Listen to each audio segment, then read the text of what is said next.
So, I'm a futurist, and my first question for the audience is, why did God invent futurists? To make weather forecasters look good. You know, it's really tough trying to predict the future, and I've been doing it for a long time. How I started was I was employed in new product development. I had the brands Puss in Boots and Kennel Ration, dog and cat food.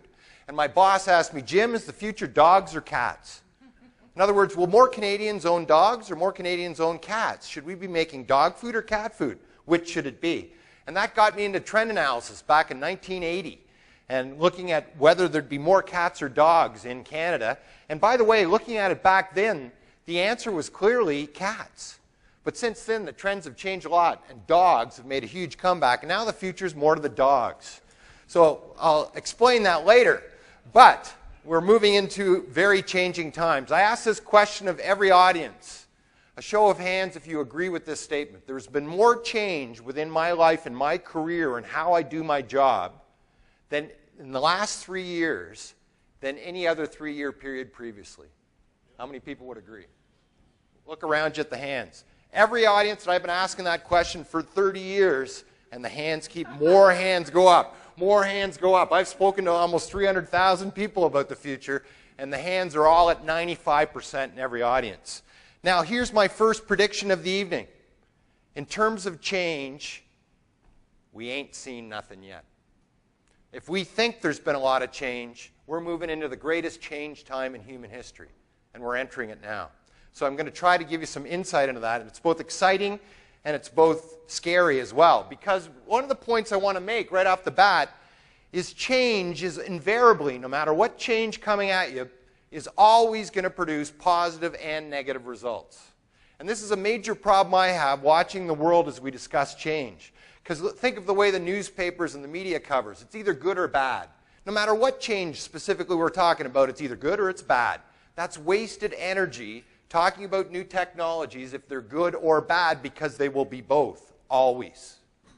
So, if you're talking with any kind of team and you're trying to promote change within your organizations, within your companies, how change has been promoted in the past is usually leaders will talk about just the positive nature of the change. So they'll introduce a new product to a new technology, software to a workforce, and they'll say, hey, this is the greatest ever. It's going to make our work so much easier, so much more productive. It's going to be so wonderful. And of course, has anyone been through technological change? Is it all wonderful? Does it work perfectly? All those promises for you and companies that this is going to be seamless and work effectively, does it always happen? No. Typically, it will produce positive, but it will always produce negative as well. So what I suggest to any team, if you're really going to help move along and change causes stress.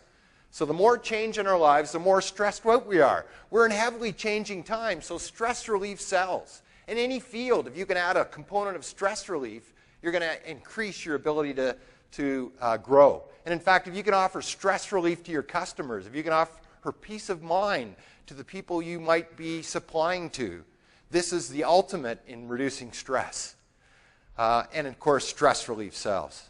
So what I suggest, if you're going to be really improved in the way you handle change, is to brainstorm with any team that's going to be affected by the change, with the folks that you lead, and say, what are the good or what are the bad that could come out of this change? Brainstorm both sides. What are the good, what are the bad?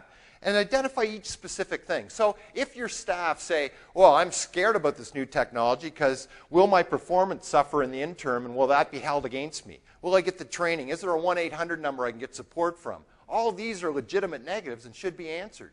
So when we're moving through the process of change in the world, we should be looking at both sides, and we shouldn't be naive enough to say that that's either good, let's stop it, or bad, let's agree with it. Because we'll agree with it, and then the bad stuff happens.